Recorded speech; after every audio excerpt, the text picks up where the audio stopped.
सभी आदरणीय मुख्यमंत्री जी का आभार व्यक्त करता हूं कि आपने समय भी निकाला और बहुत गंभीरता के साथ अपनी बातें रखी। लेकिन मेरा आपसे आग्रह है कि अब तक जो कुछ भी चर्चाएं, डिस्कशन हुआ है, उसमें सभी राज्य इन्वॉल्व है, अफसर लेवल पे इन्वॉल्व है, दुनिया के अनुभवों को भी शेयर, लेकिन फिर भी मुख्यमंत्रियों का अपना एक विशेष अनुभव होता है।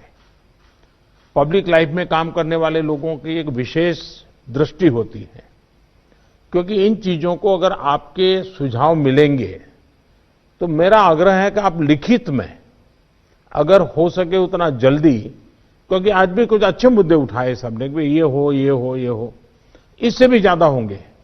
ये अगर मिल जाएंगे तो हमें अपनी स्ट्रेटेजी वर्कआउट करने में सुविधा होगी। और ये कोई किसी पे थोप नहीं सकता है। भारत सरकार निर्णय करे कि हम ये करेंगे और राज्य सरकार, ऐसा नहीं हो सकता। हम सबको मिलकर के ही इस चीज को आगे बढ़ाना पड़ेगा और इसलिए सबके विषयों का बड़ा महत्व है। कोरोना संक्रमण से जुड़े जो प्रेजेंटेशन हुए उनमें भी काफी जानकारियां उभर कर आई हैं। आज मैं प्रारंभ में कुछ मुख्यमंत्रियों से बात की थी जहां स्थिति जरा बिगड़ रही है। जहां तक वैक्सीन का सवाल है, वैक्सीन की स्थिति और डिस्ट्रीब्यूशन को लेकर भी जो कुछ भी चर्चाएं हुई हैं, एक प्रकार से मीडिया में जो चलता है वो अलग चीज होती है। हमें तो इन चीजों को ऑथेंटिकली ही आगे बढ़ना पड़ेगा, क्योंकि हम सिस्टम का हिस्सा है। लेकिन फिर भी काफी चित्र स्पष्ट हुआ है।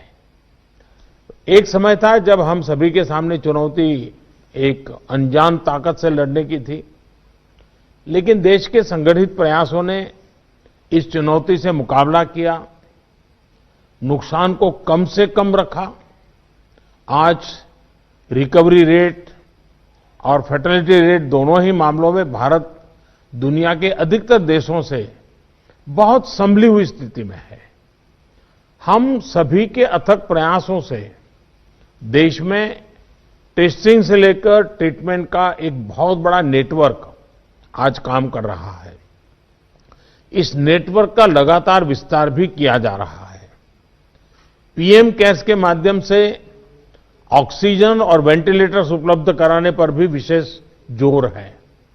कोशिश ये है कि देश के मेडिकल कॉलेज और जिला अस्पतालों को ऑक्सीजन जनरेशन के मामले में सेल्फ सफिशिएंट बनाया जाए। इसलिए अभी 160 से ज्यादा नए ऑक्सीजन प्लांट्स के निर्माण की प्रक्रिया ऑलरेडी शुरू की गई है। पीएम केयर फंड से देश के अलग अलग अस्पतालों को हजारों नए वेंटिलेटर्स मिलने भी सुनिश्चित हुए हैं। वेंटिलेटर्स के लिए पीएम केयर फंड से 2000 करोड़ रुपए ऑलरेडी स्वीकृत किए गए हैं। साथियों, कोरोना के मुकाबले के बीते 8-10 महीने के अनुभवों के बाद देश के पास पर्याप्त डेटा है। कोरोना के मैनेजमेंट को लेकर एक व्यापक अनुभव है। आगे की रणनीति बताते समय हमें बीते कुछ महीनों के दौरान देश के लोगों ने, हमारे समाज ने कैसे रिएक्ट किया है, कैसे रिस्पॉन्ड किया है, मुझे लगता है इसको भी हमें समझना होगा।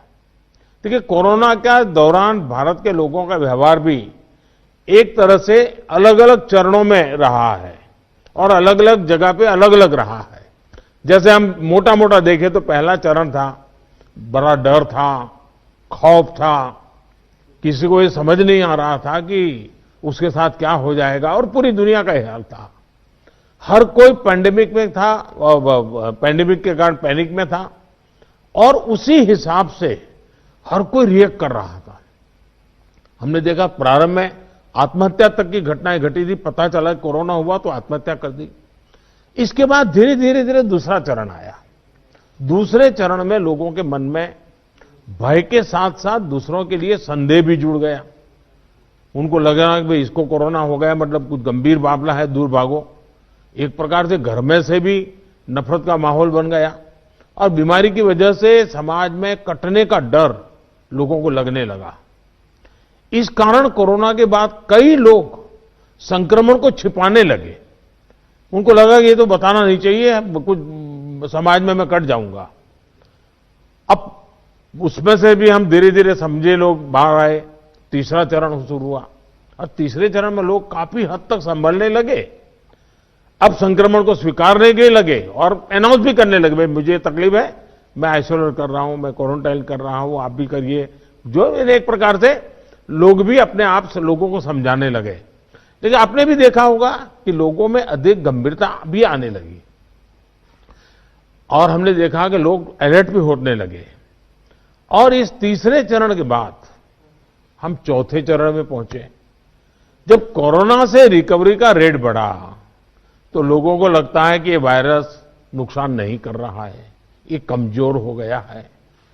बहुत से लोग ये भी सोचने लगे हैं कि अगर बीमार हो भी गए तो ठीक हो जाएंगे। इस वजह से लापरवाही का ये स्टेज बहुत बड़ा व्यापक हो गया है।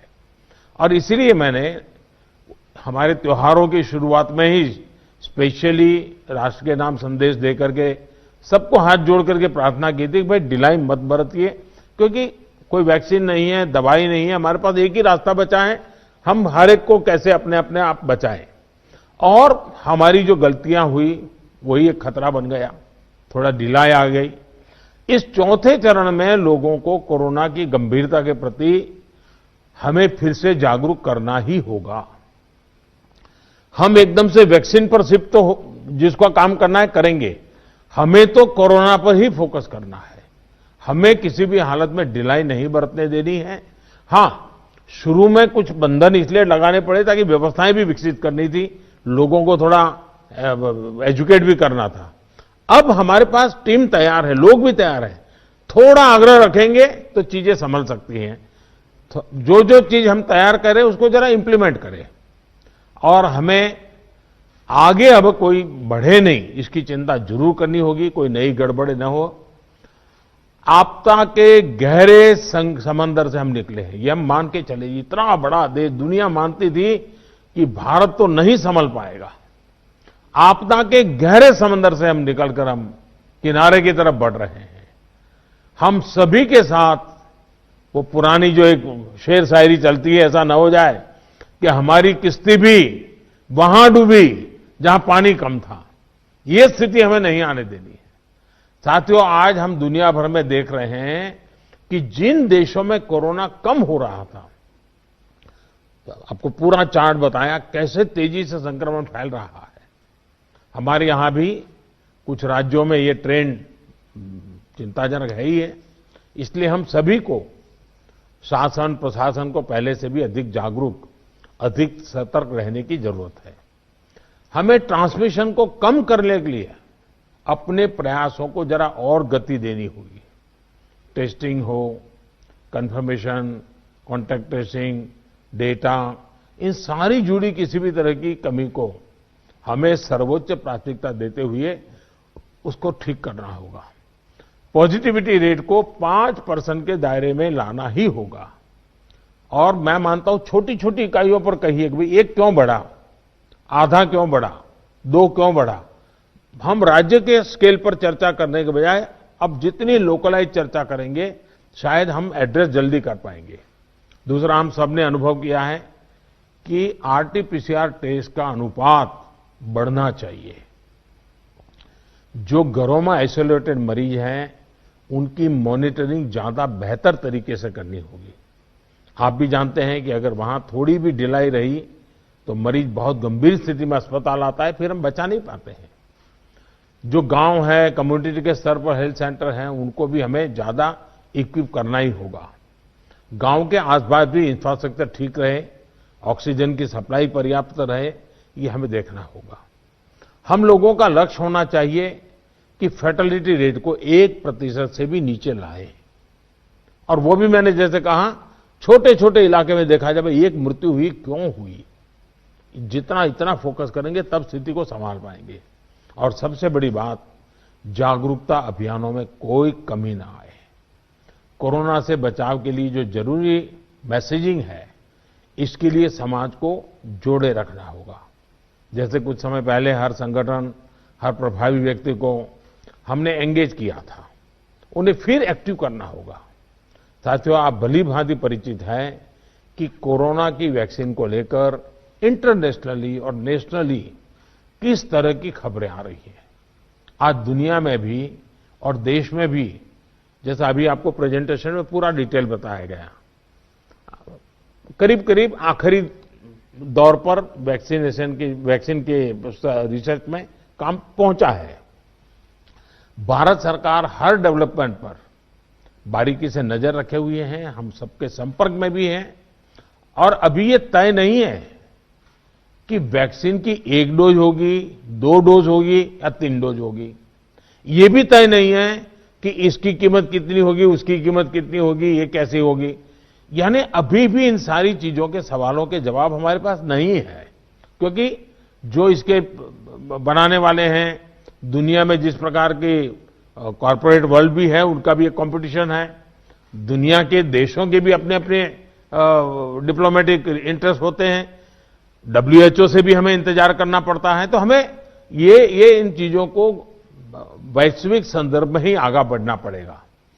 हम इंडियन डेवलपर्स और मैन्युफैक्चरर के साथ भी हमारी जो भी टीम काम कर रही है, पूरी तरह संपर्क में है। इसके अलावा ग्लोबल रेगुलेटर्स, अन्य देशों की गवर्नमेंट्स, मल्टीलेटरल इंस्टीट्यूशंस और साथ ही इंटरनेशनल कंपनीज, सभी के साथ जितना संपर्क बढ़ सके, जितनी रियल टाइम कम्युनिकेशन हो, इसके लिए पूरा प्रयास, एक व्यवस्था बनी हुई है। साथियों, कोरोना के खिलाफ अपनी लड़ाई में हमने शुरुआत से ही एक एक देशवासी का जीवन बचाने को सर्वोच्च प्राथमिकता दी है। अब वैक्सीन आने के बाद भी हमारी प्राथमिकता यही होगी कि सभी तक कोरोना की वैक्सीन पहुंचे। उसमें तो कोई विवाद हो ही नहीं सकता है। लेकिन कोरोना की वैक्सीन से जुड़े भारत का अभियान अपने हर नागरिक के लिए एक प्रकार से नेशनल कमिटमेंट की तरह है। इतना बड़ा टीकाकरण अभियान स्मूथ हो, सिस्टमैटिक हो और सस्टेन हो, ये लंबा चलने वाला है। इसके लिए हम सभी को, हर सरकार को, हर संगठन को एकजुट होकर के कोऑर्डिनेशन के साथ एक टीम के रूप में काम करना ही पड़ेगा। साथियों, वैक्सीन को लेकर भारत के पास जैसा अनुभव है, वो दुनिया के बड़े बड़े देशों को भी नहीं है। हमारे लिए जितनी जरूरी है स्पीड है, उतनी ही जरूरी है सेफ्टी भी है। भारत जो भी वैक्सीन अपने नागरिकों को देगा, वो हर वैज्ञानिक कसौटी पर खरी होगी। जहां तक वैक्सीन के डिस्ट्रीब्यूशन की बात है, तो उसकी तैयारी भी आप सभी राज्यों के साथ मिलकर के की जा सके रही है। वैक्सीन प्राथमिकता के आधार पर किससे लगाई जाएगी, ये राज्यों के साथ मिलकर के एक मोटा मोटा खाका भी आपके सामने रखा है कि भाई अगर इस प्रकार से WHO ने जो कहा है हम चलते हैं तो अच्छा है, लेकिन फिर भी ये निर्णय तो हम सब मिलकर के ही करेंगे। हर राज्यों के सुझाव का महत्व इसमें बहुत रहेगा, क्योंकि आखिरकार उनको अंदाज है कि उनके राज्य में ये कैसे होगा। हमें कितनी अतिरिक्त कोल्ड स्टोरेज की जरूरत रहेगी, मुझे लगता है कि राज्यों ने इस पर अभी बल देकर के व्यवस्थाएं खड़ी कर देना शुरू कर देना चाहिए। कहां संभव हो गए, उसके पैरामीटर्स क्या हो गए, उस पर हमें यहां से सूचनाएं तो डिपार्टमेंट को चली गई है, लेकिन इसको अब इम्प्लीमेंट करने के हमने रेडी रखना पड़ेगा। और जरूरत पड़ी तो अतिरिक्त सप्लाई भी सुनिश्चित की जाएगी। और इसका विस्तृत प्लान बहुत जल्द ही राज्य सरकारों के साथ मिलकर के तय कर दिया जाएगा। हमारी राज्यों की और केंद्र की टीम साथ लगातार वो बातचीत कर रहे हैं, काम चल रहा है। केंद्र सरकार ने राज्यों से कुछ समय पहले आग्रह किया था कि स्टेट लेवल पर एक स्टीयरिंग कमेटी एवं स्टेट और डिस्ट्रिक्ट लेवल पर टास्क फोर्स का, और मैं तो चाहूंगा कि ब्लॉक लेवल तक हम जितना जल्दी ये व्यवस्थाएं खड़ी करेंगे, और किसी न किसी एक व्यक्ति को काम देना पड़ेगा। इन कमेटियों की रेगुलर बैठकें हो, उनकी ट्रेनिंग हो, उनकी मॉनिटरिंग हो, और जो ऑनलाइन ट्रेनिंग होती है वो भी शुरू हो।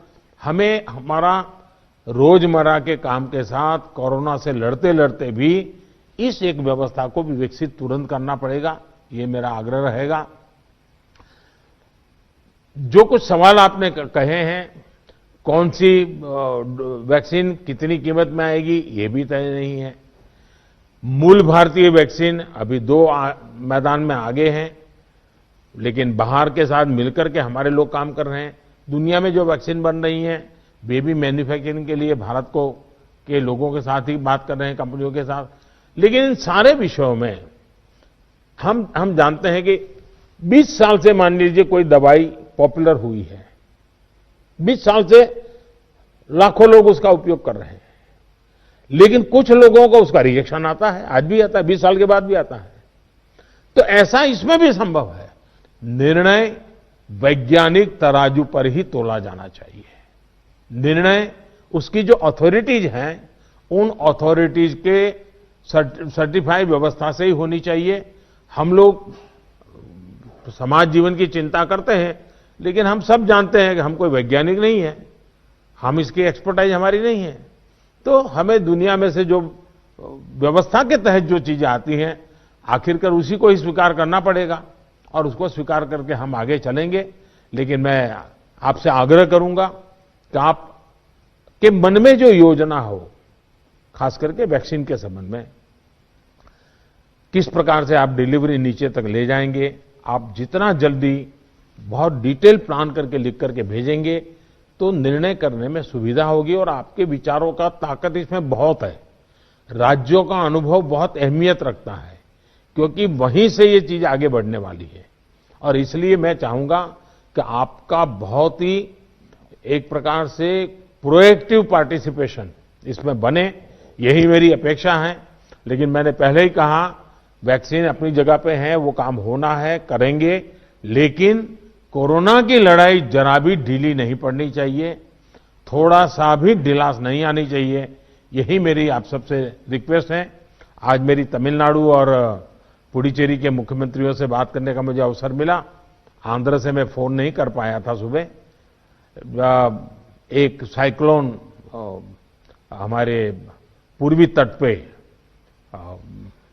एक्टिव हुआ है, वो कल शायद तमिलनाडु, पुडुचेरी और आंध्र का कुछ हिस्सा वहां पर आगे बढ़ रहा है। और सारी भारत सरकार की टीमें बहुत एक्टिव हैं, सब लोग गए हैं।